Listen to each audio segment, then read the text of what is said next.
स्वागत है दोस्तों आप सभी का फिर से एक नए वीडियो में। दोस्तों आज का ये वीडियो दोस्तों जैकपॉट के दोस्तों क्लास 11 के सभी विद्यार्थी के लिए बहुत ही ज्यादा मोस्ट इंपोर्टेंट वीडियो रहने वाला है, ठीक है। क्योंकि दोस्तों आज की इस वीडियो में हम लोग जो है रसायन शास्त्र यानी कि केमिस्ट्री का 28 फरवरी को जो पेपर होने वाला है, ठीक है, उसके लिए दोस्तों आज की इस वीडियो में हम लोग जो है 40 बहुत ही मोस्ट इंपोर्टेंट क्वेश्चन को सोल्व करने वाले हैं, जो आपके दोस्तों डायरेक्ट 28 फरवरी के रसायन शास्त्र यानी कि केमिस्ट्री के पेपर में देखने को मिलने वाला है। चाहे आप हिंदी से पढ़ रहे हैं, इंग्लिश से पढ़ रहे हैं, दोनों में सॉल्यूशन बताएंगे। आप वीडियो को अंत तक देखिएगा, जितना दोस्तों को जरूर शेयर कीजिए, ठीक है। चलिए दोस्तों बिना देरी के वीडियो को स्टार्ट करते हैं। पूर्णांक आपका जो 40 नंबर का रहने वाला है और समय आपको 1 घंटा दिया जाएगा, ठीक है। इसके साथ आपको फिजिक्स का भी पेपर दिया जाएगा, ठीक है। चलिए बिना देरी के शुरू करते हैं वीडियो को। तो चलिए दोस्तों फाइनली वीडियो को शुरू करते हैं, ठीक है। सबसे पहला प्रश्न दोस्तों पूछा है molar mass of H2 is, जल का मोलर द्रव्यमान क्या, ठीक है। H2O मतलब क्या सर, H2O मतलब जल का ही तो सूत्र दिया गया है, जी हाँ। तो यहाँ पर H2O का मोलर द्रव्यमान क्या होगा, ठीक है। तो यहाँ पर दोस्तों H2O का जो मोलर द्रव्यमान क्या होगा इसको निकालना है सबसे पहले। तो हाइड्रोजन का परमाणु सबसे पहले हम लोग H2O लिख लेते हैं, ठीक है। हाइड्रोजन का परमाणु संख्या कितना होता है 1, के गो हाइड्रोजन है 2 गो। ऑक्सीजन का परमाणु संख्या के गो होता है यानी कि 16 होता है, ठीक है। ऑक्सीजन का परमाणु संख्या 16 लिख दीजिए, प्लस में लिखिएगा, ठीक है। 1 गुना 2 प्लस का 16 दे दीजिए। 16 और 2 कितना हो जाएगा दोस्तों, 16 2 हो जाएगा आपका 18। यानी कि अगर हम लोग H2O का मोलर द्रव्यमान निकाले, मोलर मास निकाले तो आपका 18 निकलेगा, ठीक है। तो ऑप्शन नंबर 1 हो जाएगा इसका करेक्ट ऑप्शन, ठीक है। जितना वीडियो दोस्तों अपलोड करेंगे उसको जरूर देखिएगा, क्योंकि एग्जाम का बहुत ही कम समय बचा है दोस्तों, बहुत ही कम समय बचा है, ठीक है। चलिए 2 नंबर का आता है relative charge of electron is. तो दोस्तों इलेक्ट्रॉन का आवेश कैसा होता है सर, ये पूछने वाला सवाल है। बच्चा सब लोग पढ़ते आ रहे हैं, 9वीं क्लास से पढ़ते आ रहे हैं सर। इलेक्ट्रॉन का जो चार्ज होता है माइनस का होता है, माइनस का 1 मतलब 1 मत लगाइए, ठीक है। माइनस का पावर होता है, ठीक है। इलेक्ट्रॉन का चार्ज कैसा होता है माइनस, इलेक्ट्रॉन का सापेक्ष आवेश कैसा होता है तो माइनस का। तो ऑप्शन नंबर 2 इसका हो जाएगा करेक्ट ऑप्शन, ठीक है। जहां दिक्कत होगा दोस्तों नीचे कमेंट कीजिएगा, एकदम खुलेआम, कोई दिक्कत बात नहीं है, ठीक है। कोई भी सभी परेशान है तो नीचे कमेंट कीजिएगा, ठीक है। 3 number 1 mole of A potassium content, मतलब कि सर पोटासियम के 1 मोल में होते हैं, क्या होता है सर पोटासियम के 1 मोल। आपको पोटासियम को लेना देना नहीं है, 1 मोल होता है किसके बराबर होता है वो आपको सीधा बता देना। ये जो होता है 6.022 इंटू 10 का पावर यानी कि 10 टू दी पावर 23 एटम, 10 का पावर 23 परमाणु। ऑप्शन नंबर 2 पोटेशियम के 1 मोल में होते हैं 6.00 इंटू 10 का पावर 23 परमाणु होते हैं। तो यहाँ पर option number 2 is the correct option. चलिए 4 नंबर दोस्तों पूछा है number of electron in a second shell of Be atom is. Be माने सर बेरिलियम, ठीक है। तो आप कहिए कि सर बेरिलियम का जो है परमाणु संख्या कितना होता है, तो 4 होता है। बेरिलियम का परमाणु संख्या कितना होता है 4। हाइड्रोजन हीलियम लिथियम बेरिलियम, ठीक है। बेरिलियम का परमाणु संख्या 4 होता है। सेकेंड सेल में पूछा है के गो होगा इलेक्ट्रॉन, ठीक है। सबसे पहले आपको के होता है, उसके बाद एल होता है, ठीक है। 4 गो तो के कक्ष में 2 गो इलेक्ट्रॉन बच गया, 4 में से 2 गया 2, तो एल में कितना जाएगा 2। यानी कि जो आपका सेकेंड सेल में जो इलेक्ट्रॉन होगा वो 2 होगा। तो ऑप्शन नंबर 2 इसका हो जाएगा करेक्ट ऑप्शन, 2 इलेक्ट्रॉन होगा, ठीक है। चलिए कि बी परमाणु के द्वितीय कक्ष में इलेक्ट्रॉन संख्या कितना होगा, तो 2 होगा, हम लोग देख लिए। एल में 2 को जा रहा है, ठीक है। चलिए नेक्स्ट दोस्तों 5 नंबर बोला है group number of lithium is.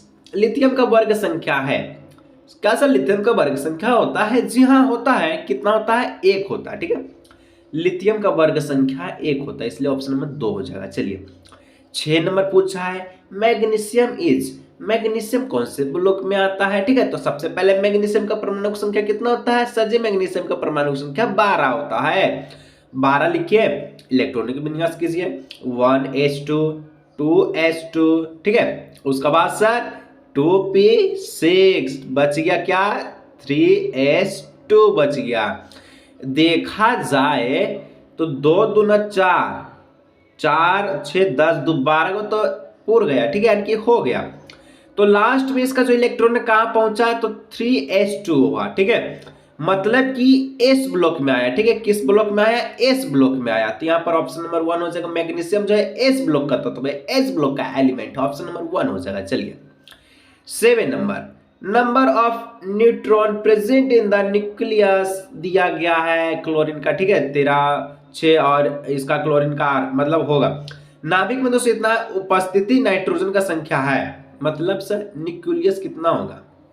Nucleus होने का हम लोग के क्या मतलब है, जो बता रहे थोड़ा सा एकदम माइंड लगाइएगा, एकदम आराम से बनेगा। कैसे बनेगा, जितना ऊपर दिया है उतना हम लोग नीचे से माइनस कर लेंगे, मतलब 13 में से हम लोग 6 को माइनस कर लेंगे, ठीक है ऊपर में से नीचे को माइनस, तो 13 में से 6 चल गया तो कितना बच जाएगा, 13 में 6 जाएगा तो 7, यानी कि 7 को न्यूट्रॉन यहाँ पर निकलेगा, ठीक है ऑप्शन नंबर 2 हो जाएगा इसका करेक्ट ऑप्शन, ठीक है। चलिए जिस प्रकार से दिया गया है उसी प्रकार से हम लोग बना लेंगे, चलिए ठीक है। चलिए आगे बढ़ते हैं 8 number, N element belong to group 13 to 18R, मतलब सर वर्ग 13 से लेकर 18 तक के तत्व है। 13 से लेकर 18 तक के तत्व कौन से ब्लॉक में आता है, तो यहाँ पर सबसे पहले फिगर आउट बना लेते हैं। कुछ इस प्रकार का दोस्तों आपका फिगर आउट होता है, ठीक है, जो कि यहाँ 13 और 18 वाला है जो कि पी ब्लॉक में आता है। ये पूरा आपका एफ ब्लॉक है, ये आपका डी ब्लॉक है, ये आपका एस ब्लॉक है। तो 13 18 कौन सा ब्लॉक में है, पी ब्लॉक में, तो ऑप्शन नंबर 1 हो जाएगा पी ब्लॉक का element, option number 1 P block का तत्व है। चलिए 9 नंबर, the element with atomic number 15 belongs to ठीक है which periodic of a long form of the periodic table, मतलब सर तत्व जिसकी परमाणु संख्या 15 है आवर्त सारणी के दीर्घ रूप के किस आवर्त में रखा गया है। अगर दोस्तों इस टाइप का प्रश्न रहे दिक्कत नहीं लेना है, ठीक है। सबसे पहले क्या करना है, यदि 15 पर परमाणु संख्या, तो 15 परमाणु संख्या किसका होता है, फास्फोरस का होता है, ठीक है। तो फास्फोरस का परमाणु संख्या कितना होता है, 15 होता है, ठीक है। इलेक्ट्रॉनिक विन्यास इसका हम लोग कर लेते हैं, तो 15 का जो इलेक्ट्रॉनिक विन्यास हम लोग कैसे करेंगे, फास्फोरस का 1s2 2s2 2p6 3s2 3p क्या हो जाएगा 3 हो जाएगा, ठीक है। तो यहां पर इस प्रकार से हम लोग देखें, ठीक है। अब देखिए कि लास्ट में इसका इलेक्ट्रॉन क्या हो जा रहा है, तो 3 हो जा रहा है, तो ऑप्शन नंबर 2 हो जाएगा इसका करेक्ट ऑप्शन 3, ठीक है। यहाँ पर हो जाएगा ऑप्शन नंबर 3 इसका करेक्ट ऑप्शन, यानी कि 2 में 3 जो है इसका हो जाएगा राइट आंसर। चलिए 10 नंबर दोस्तों बोला है the molecular geometry of BeCl2 is, BeCl2 का आणविक ज्यामिति है कैसे, अगर फिगर इसका बनाएगा स्ट्रक्चर, तो यहाँ पर Be हो गया, इधर से Cl गया, एगो इधर से Cl इसको घेरा, तो ये जो सरल रेखीय में जा रहा है यानी कि लीनियर में जा रहा है, ठीक है। इस प्रकार से रेखीय में जा रहा है तो इसको हम लोग कहेंगे लीनियर है, तो ऑप्शन नंबर 2 जगह रेखिक, ठीक है। चलिए नेक्स्ट दोस्तों 11 नंबर बोलता है bond order of H2 molecule is, H2 अणु का आवर्त कोटि कितना होता है, तो 1 होता है, ठीक है। यहाँ पर ऑप्शन नंबर 2 जगह इसका करेक्ट ऑप्शन। चलिए 12 नंबर कहता है the hybridisation of oxygen in H2 is, H2 में ऑक्सीकरण का प्रसंग होगा, ठीक है। कैसे होगा, सबसे पहले स्ट्रक्चर बनाते हैं, तो एगो H इधर गया, एगो आपका इधर गया, ठीक है। और दोस्तों यहाँ पर ऑक्सीजन में आपका 4 गो क्या हो जाए, 2 गो क्या हो जाएगा लोन पेयर हो जाएगा, 2 गो लोन पेयर हुआ, तो ये जो जाएगा ये टोटल बनाएगा 4 गो, लेकिन यहाँ पर देखिए एक तो आपका S हो गया और बाकी जो बच गया sp3 में जाएगा, ठीक है। तो यहाँ पर जो ऑप्शन नंबर 2 हो जाएगा sp3 इसका हो जाएगा करेक्ट ऑप्शन, ठीक है। चलिए 13 नंबर दोस्तों कहता है the number of bonding pair of electron of H2 is, यानी कि H2O के इलेक्ट्रॉन के आवधिक युग्मों की संख्या है।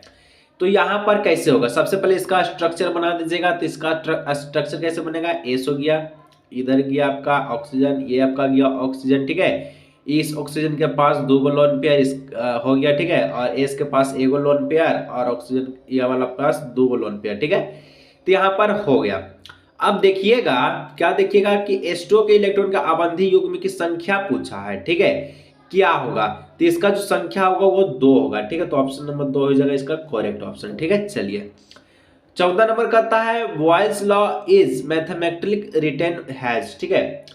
तो यहाँ पर दोस्तों बॉयज आपका बॉयल्स लॉ पूछा है, तो यहाँ पर इसका जो फॉर्मूला होता है वो होता है P is equal to constant, ठीक है, P is equal to constant जिसको हम लोग कहते हैं स्थिरांक गुने 1/v, ठीक है। यहाँ पर ऑप्शन नंबर 2 हो जाएगा इसका करेक्ट ऑप्शन, ठीक है। चलिए आगे दोस्तों हम लोग नेक्स्ट बढ़ते हैं 15 नंबर का था the pressure is expressed in atmosphere and volume in the litre 1 moles of gas under HTP condition at 273 kelvin and 1 atmosphere pressure occupies 22 point यानी कि 22.4 litre then value of R is. R का वैल्यू पूछा है, सबसे पहले हिंदी में पढ़ लेते हैं।